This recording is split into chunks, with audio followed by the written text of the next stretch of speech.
So as I'm diving through this, I'm realizing it is probably the worst thing ever to be a mechanic who has to work on another mechanic's car. But I don't know if that's worse than being a mechanic who had another mechanic work on your car and they didn't do it right.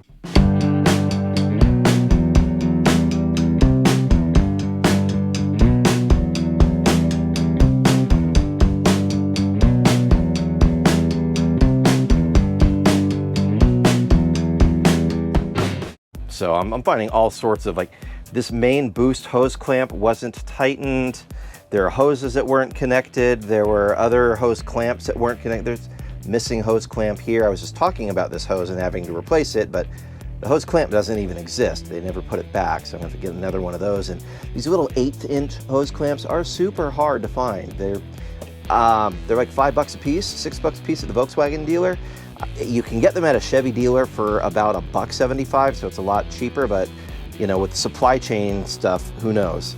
Anyway, so I've got my radiator tester. We're gonna pop that on here. If you're not familiar, it comes with a variety of different size inserts, which you can put on to replace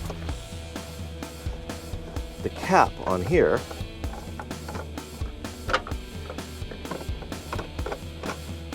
Anyway, that is supposed to snug down onto here, and you pressurize the system mildly using this very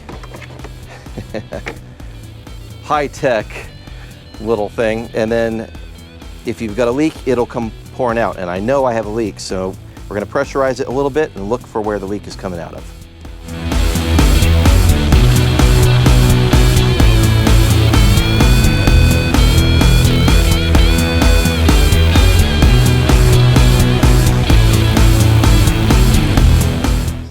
Terrified of what we might find down here, but let's see. Well, interesting. This is theoretically the replacement motor, and just checking out what stuff looks like down here. Looks like this motor had some scrapes before in its life, so I'll have to keep an eye on that. Aluminum, they don't like to hit things. Might be able to finagle that air hose from down here. There's the air hose that is not connected to the secondary air pump, so we can probably take care of that down here. I am seeing exposed wiring. That's new and different and not great.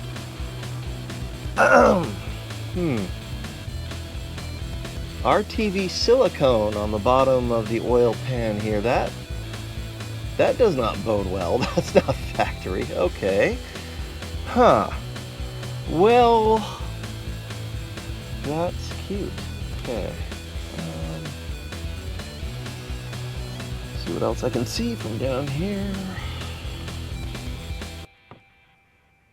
I've been trying to pump air into the coolant system with the pressurizer, and it's not taking any pressure, and it could be because the O-ring on the adapter is kaput and it's not sealing correctly, or it could mean that there's just such a bad leak somewhere in here that it's immediately coming out instead of holding pressure, and that does not bode well for daily driving purposes. There's a little better look at what I'm looking at here. This is the secondary air pump for the smog system, and the hose that it's supposed to connect to right here was not reconnected, but I'm noticing that all the mounting points on this are toast. So I don't think these mounting things are available separately. I think they come as part of the pump. I'll have to look and see how people have fixed this so that it stays in place, but that hose is, yeah, a kind of a pain in the neck to get it resecured, so that's what I'm working on. Well, in the words of the immortal Joey Tribbiani, the show must go wrong, and so must all Volkswagen repairs. So in the process of getting this hose reconnected, which I finally did, I noticed that the other side had become disconnected, and I'm working on getting that one properly attached as well, because if they're not both on, then this is not going to work right, and it'll throw a check engine code. So now I'm working on that side. Also worth mentioning, many people, I'm just anticipating the comments already. Why don't you just get rid of all of this stuff? It's not necessary. You can get rid of the secondary air injection hoses. Well, I live in the great state of California, and they insist that all of these things exist here to pass smog. As a matter of fact, I just had to go through a big debacle with getting Joan Jetta to pass smog, because even though she is totally smog legal, I went into a smog place and they couldn't read the numbers on the catalytic converter anymore because it's so old. So therefore, they decided I had tampered with it and it is an illegal catalytic converter. Long story short, I had to put in a new catalytic converter, and that hurts the pocketbook out here. In other states, you can put on a $200 catalytic converter and be fine. Here, it has to be a specific California approved one with a carb number, and it was about 900 bucks, so not cheap.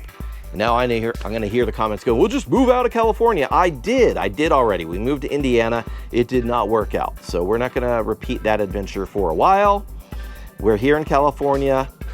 We're gonna stay here for a while, but that means we have to deal with stupid smog laws. So making sure that passed smog, yeah, I want to make sure that this is going to be passing smog and not having any issues. They even gave me a hard time. Like, notice here, I've got a blue silicone vacuum hose. I'm going to need to pull that out and replace it with black, because I had a blue hose on Joan Jetta and they would not pass smog because they said it was an unapproved aftermarket hose and it was a modification. Really, it's just a vacuum hose. It's not a performance piece. It was just, I needed to replace a hose. The hose was ripped. Silicone lasts longer, theoretically, than the factory hoses, and, well, yeah. So, a couple of blue hoses, I've done the same thing in here. I'd replace them with silicone. I am going to have to pull those out and replace them with standard factory vacuum hosing so that we don't have any issue with smog this year when it comes time. 20 minutes later. So I was successful in getting the smog pump hoses reattached to it, so that's fine-ish, because the anchors for the pump itself no longer exist, so it's just gonna wiggle around and those will probably come loose again. So I'll have to deal with that. But I've also, my pressure tester does not want to seal on this, which is weird. So I'm not really sure what to do with that, other than I'm gonna start the motor up and let it heat up, and then we'll look for a coolant leak after the motor warms up. So that's gonna have to be how we address this. And then I'll just take the same opportunity to put the AC manifold gauges on and see what is going on, if there's any refrigerant left in the system. 5 minutes later. I've tracked down a couple of issues here. First of all, the secondary air injection hose that goes to the combi valve was not plugged in properly, and so that, again, there are so many of these stupid hoses flying around in here, and I've had to deal with this one before. It's a pain in the neck. So that one was not plugged in, but I think our coolant leak is right here. There is a sensor in the flange here. I see some wetness around that. It looks like there's some gunk. So I'm suspecting that when they were messing with this, I don't know if they unplugged it and they didn't put in a new O-ring, or it looks like there's just stuff in the way they didn't clean out. So there's definitely a leak there. I can see it leaking down underneath. So that's coolant leak number one. The second coolant leak I found is actually the corner of our radiator itself is leaking, and that might be this hose connection, which is problematic. So when I flush the coolant, I'll take that out, clean it up, see if I need to replace that connector. It's very likely that connector has just gone bad, and as it heats up, it's leaking. That looks like that's what's going on there.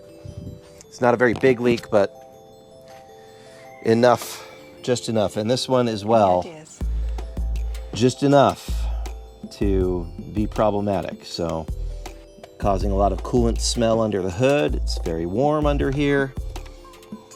And then of course, got to deal with these secondary air injection hoses. So got a little bit of work cut out. And I could not test the AC because I have misplaced my adapters for R134A, which is what's in here. So I need to get a hold of a new set or find the ones that are with my manifold gauges. I don't know where they went to, but all my tools are kind of a disaster right now since I've been switching jobs. I stopped working at the air conditioning company as my Monday through Friday job a couple of weeks ago, and so I had to unload the truck that I've used with all my tools in it, and now my tools are all a disaster. I can't find anything, so that's fun. Anybody who's moved knows the pain of that. We also moved this year, so I just can't find any of my stuff.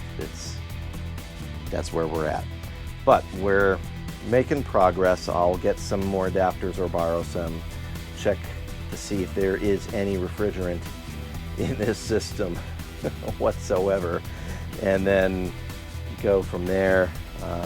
Figure out if the electrical connector to the AC compressor maybe isn't making a good connection.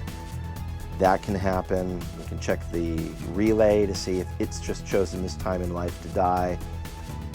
That can happen. There's a lot that can go wrong with an old AC system, especially with 190,000 miles on it. So we'll dive into that, but we're just making it through piece by piece here to figure out what needs to be fixed and deal with it. So the next step is coolant flush. Get rid of this nasty green stuff and get the proper coolant in here. 5 minutes later. There we go, draining out all that nasty green coolant that should never have been in this car in the first place. So that's coming out. And then we will put in the proper European stuff that is supposed to be in this car. If you own a European car and you have happened to put in the green stuff or the orange stuff into your car, you need to be aware that it is going to basically turn to a gel inside your engine and plug stuff up. It's not a good thing, so you'll want to change that really soon. Now that I've drained most of the coolant down, obviously the thermostat is closed, so there's still coolant up inside the head, but I took this sensor off where I found a leak, and look how nasty that is. That's just gross. I mean,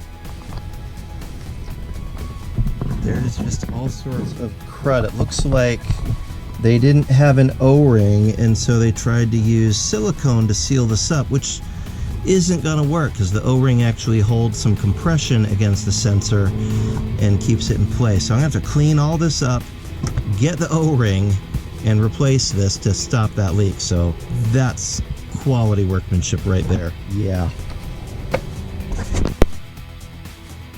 Hoarding parts is a really good thing. Now, first of all, this is the old, this is a valve, oh, I'm sorry. This is a hose that goes from the secondary air pump to the combi valve back in there, and they are very well known for breaking, and this one has obviously been repaired in the past, and I can or cannot confirm or deny that I may have had something to do with the sealing of this in its various broken sections. I will say that this fix held up for many years.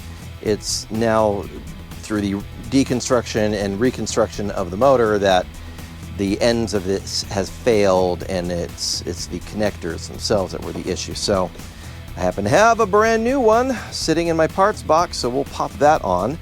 And in the process, I was able to also replace another fairly important hose. It goes from this connector all the way down to the valve, and there's a one-way valve there, and then it goes to the breather inside the motor. That housing, I still need the clip for that. I'm waiting for the clip to show up. But I did get the hose back into its housing. So as soon as the clip shows up, I can finagle that back into place, and that's good. Let's see, where are we out here? I also was able to find an O-ring for that coolant temperature sensor, replace that, so that should be sealed up. We should have no more coolant leak there. And I've been draining the coolant out from the whole system, so we should be good. I'm going to clean up the connection there, and I don't know if it's got an O-ring or not, but I suspect it's supposed to. So I'll find out what that is supposed to be connected with and get that securely reattached and the coolant refreshed. So we're making good headway. Yeah, pretty good headway. I just really need that one clip, and that'll be up and running. And I found my AC manifold adapters. So I am, when we have the coolant back in the system and filled up, and we'll be able to then check the AC and see if there is actually any refrigerant in the car, and see if that's why we had no AC when I was driving it yesterday on the way home from the shop before it leaked.